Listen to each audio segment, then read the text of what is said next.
You are listening to the Lawyer Life Podcast, episode number 54, What Burnout Looks Like Before It Blows Up. And the wild thing about burnout is that I think a lot of us, we see the signs and we kind of know it's coming eventually, but we don't want to lose our momentum. We don't want people to judge us, or we don't want people to think that we're lazy or that we can't hack it. But the fact of the matter is, when we let burnout come and take over the show, we lose productivity, we lose momentum, we don't show up the way that we want to, and we create all of the things that we think we're avoiding by just powering through. Hello, my friends, and welcome to the Lawyer Life Podcast. If you are an attorney that's tired of working for other people and feeling like your career and your time are completely out of your hands, you are in the right spot. I am Autumn Noble. I'm a practicing attorney as well as a life and career coach for lawyers. I have coached hundreds of women all over the world to transform their practice into something that resonates deeply with who they are and who they want to be. I help my clients reclaim their power and establish their own space in the legal industry. We all know that women are leaving the legal industry at a rate that is much higher than our male counterparts. And I am here to reverse that trend. Whether you are looking to accelerate your success, make some minor adjustments in your practice, or leave law in whole or in part, I am here to help you do just that and learn from all of my experiences doing the same and supporting hundreds of women on their own unique journeys. I am so glad that you're here. Welcome back to the Lawyer Life Podcast. I am your host, Autumn Noble, and today we are talking about avoiding burnout in a world that seems to only reward overdoing it. This topic actually came to mind in a recent conversation I was having with a bar association that was wanting to help their members access some more holistic self-care. And specifically, they were wanting to offer meditations to their attorneys. And we were trying to brainstorm some ways to make it a little bit more accessible. Side note, for those of you that are following the podcast, I offer monthly guided meditations to do just that for you. If you do not happen to be in Omaha, Nebraska and can't access my live guided meditations, those are an easy way to incorporate meditation into your daily practice. One of the challenges that we encountered in trying to come up with ways to make these tools more accessible to attorneys is what I have noticed in my coaching business. And that is that most of the attorneys come to me when they're already neck deep in burnout. It's rare that I get clients coming to me that are just cruising along and have some goals that they want to attain. Typically, they're coming to me on fumes. And so it really got me thinking about maybe what we need is more education to help attorneys spot when what is going on with them is not just exhaustion. It's not just simple day-to-day frustrations. It's actually really significant signs of an impending burnout. So that's what we're going to be unpacking today. I'm going to tell you the signs that I see when those attorneys come to me and they're just about out of gas. And I want to give you some very simple tools to combat that burnout and entirely shift your course. Because here's the thing that most of us don't realize. Burnout doesn't just show up on your doorstep one day after a bad week. It actually creeps in really slowly in tiny and subtle ways that are easy to ignore until they're not. So whether you're an attorney, a leader, a parent, or just someone who holds yourself to really high standards, this episode is going to show you how to spot burnout problems before they get too big and completely overwhelm us. First and foremost, burnout is not a moment. It is a very slow descent into the dark depths of complete meltdown. It does not happen overnight. For many of us, when we think about burnout, we have kind of that visual image of the breakdown, the panic attack, or the moment that you walk into your office and you just can't seem to stop crying. But the truth is that burnout actually starts to settle in long before those more obvious displays. It starts when you make a habit and a pattern of overriding your needs again and again. When just one more thing becomes your daily mantra, when sleep gets shorter and your screen time gets longer, and joy just quietly kind of exits out the side door. I see this all the time in women who are strong and powerful and capable. And what I often see in our private coaching sessions is that slow decline, that wearing away of happiness and peace, and no one else around them is noticing these signs typically. And more often than not, my clients aren't putting the pieces together and realizing what is waiting ahead of them if they don't change their course.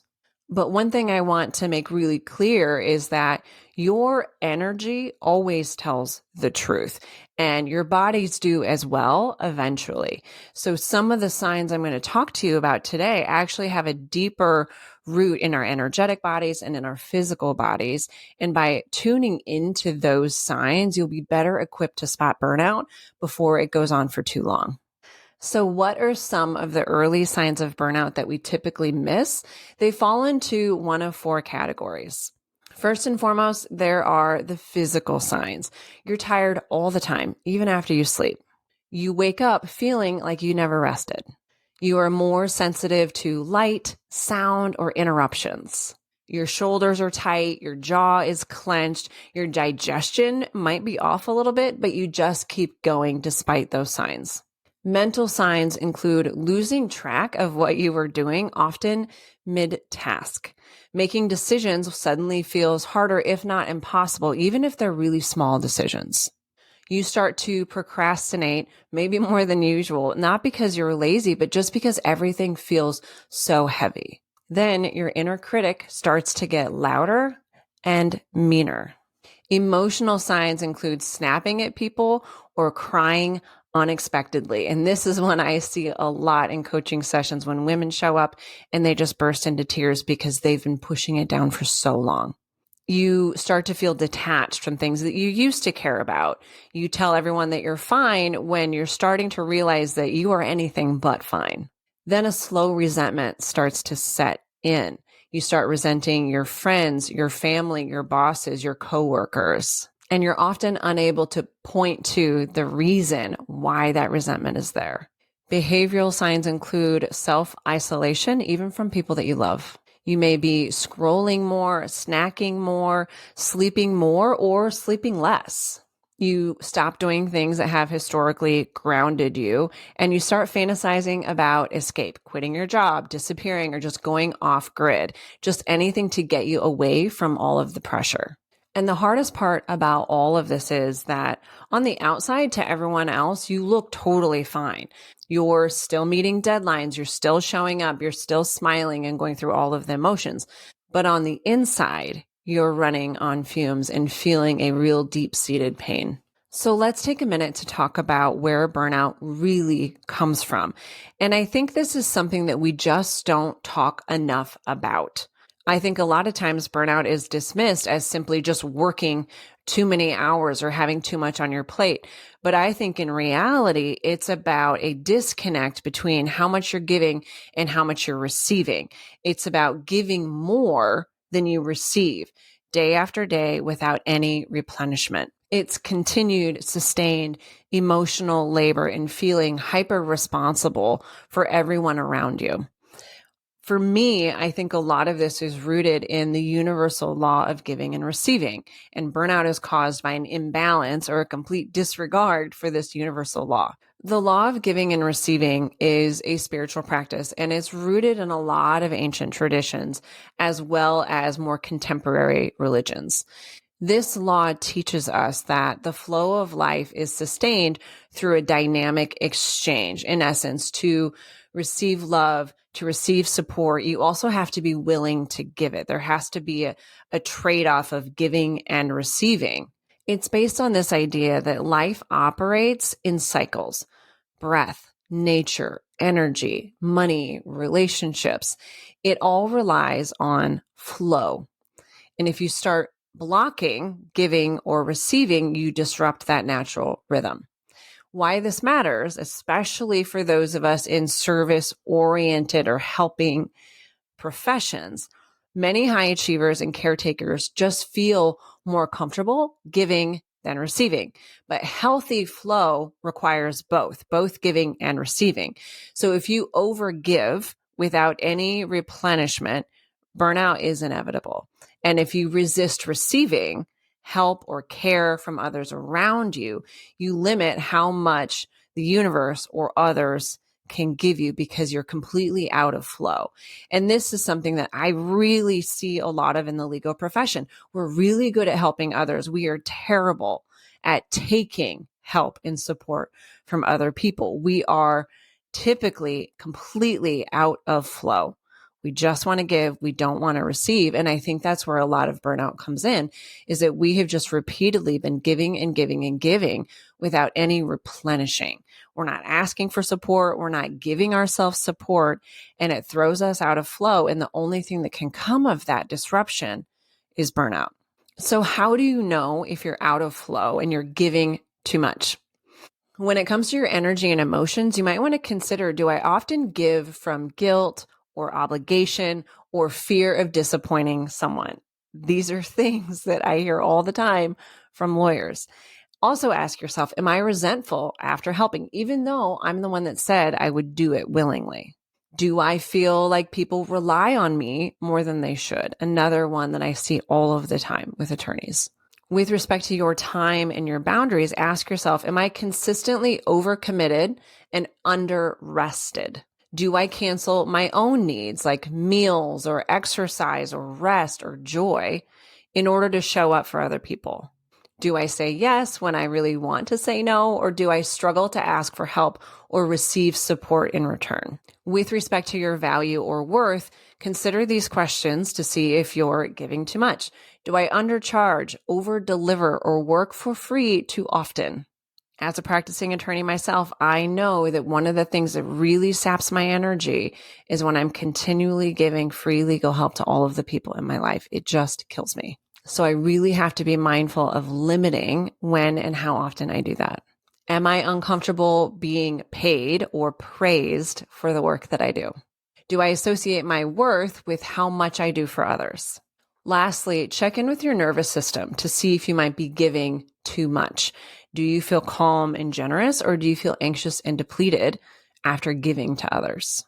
True giving and receiving should mean that your giving brings joy. But if you're giving too much, that giving is going to be accompanied by a little bit of resentment and frustration after you're done. Last, ask yourself if your body is asking for rest, space, or solitude, and you just keep ignoring it and plowing ahead. All of those questions are going to help you start to see whether or not you have disconnected from the flow. And maybe you are giving too much and not receiving enough, knowing that that disruption in the flow and the law of giving and receiving will eventually deplete you is the only direction that path goes. So what do we do if we start to notice some of these signs, or if we're realizing that maybe we are out of flow and we're just giving way too much? First and foremost, just pause. Not forever, but just take a few minutes, because the goal is not to fix it right away. The goal is simply to acknowledge it and honor the fact that you are being honest with yourself about what is happening in your world, in your body, in your emotions. When you have a moment to take some time, just breathe and ask yourself, what do I need right now? How is my energy right now? What am I pretending not to feel? And just check in and be present and mindful with what comes up for you as you ask those questions. From that space, I invite you to employ a handful of tools that can help you course correct. First, we're going to start with the enough is enough list. Instead of our never-ending to-do list just making us feel stuck and like there are no solutions available to us, we ask instead, what is enough for today? What's the minimum effective dose that moves the needle enough without draining me more? Employing that tool will allow you to constrain your focus, get rid of some things that are maybe perfectionist or maybe overdoing it, but it gives you some room to breathe, to engage some additional tools. The second tool that is most important at this stage is to set some pretty clear boundaries. So we're going to do a bit of a boundary audit at this point. At this stage, we just ask, where am I leaking energy? Where can I pause or delegate or just say no or move something to the following week? I often encourage my clients to look at every single thing on their to-do list or on their calendar, however you manage your work. And with every single thing, ask yourself, what is the worst case scenario if this doesn't get done today or tomorrow or next week, to see how much room realistically there is to move things around? As you do this, checking everything on your calendar, ask, where can I let in support? Where can I revise my previous answer of yes and come back and say, on second thought, I actually don't have time for this week. I can do it next week, or maybe we can delegate it, so on and so forth. Lastly, as things come up and you're starting to identify these signs of burnout creeping in, practice saying, let me think about it, instead of giving any kind of an answer in the moment. That will allow you to step away, engage that prefrontal cortex, that rational brain that knows you do not have time for more work. And it will allow you to engage that part of your brain and find a calm and clear way of saying no or finding another solution to the ask. But buy yourself that time first by saying, let me think about it, and then strategizing at the back end instead of feeling like you have to have an answer in that moment. 3, as you're starting to get more space by focusing on your enough is enough list, setting some additional boundaries, we have to next reset your nervous system. Just 2 minutes of stillness, deep breathing, walking outside, or even lying on the floor can reset your nervous system. It doesn't have to be some type of a grand gesture. Give yourself a full inhale and body exhale. Practice some box breathing if that's something that you're open to. Book a self-care session if you have the capacity to take this a little bit further and invest a little bit more time. Perhaps a Reiki session, some meditation, some sound healing to reset your energy and release some of those blocks in your flow.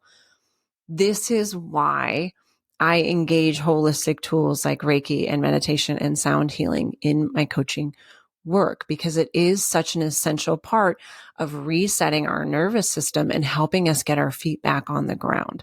If we don't attend to that part of ourselves as well, we don't fully recover from the burnout.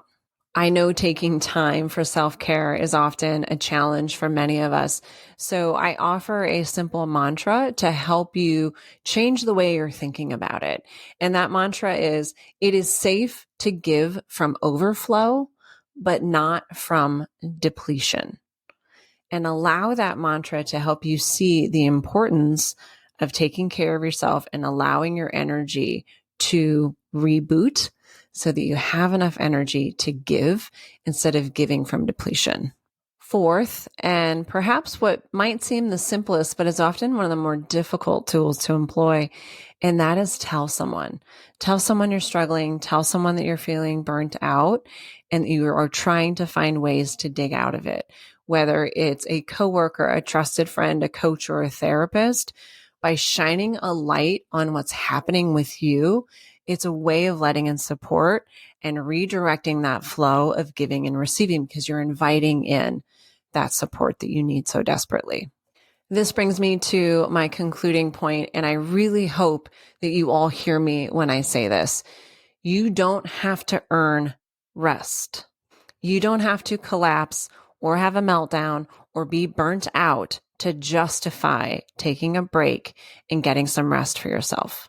Tiptoeing around burnout, when you're seeing the signs and you're feeling the signs, it's an illness. And I would encourage you to treat it as such, in the same way that you might rest if you felt the flu setting in or COVID coming on. You would rest and care for yourself. Burnout is the same way, and the consequences mentally, emotionally, and physically are very much the same. So if you're starting to see some of these signs, I would encourage you to shift that mindset and see it as a call for rest, just as any other kind of an illness. You don't have to prove how hard it's been or explain how much of a struggle you've been having to anyone to let yourself soften. You are allowed to notice the signs of burnout and choose differently and care for yourself early.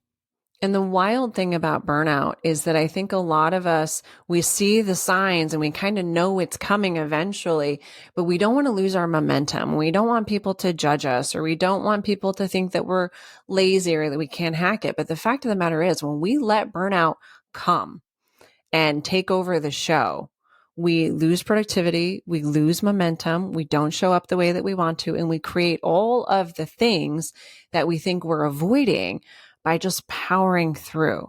So the sooner you give yourself some care and some space, the less likely you are to lose your momentum, your clarity, or your joy.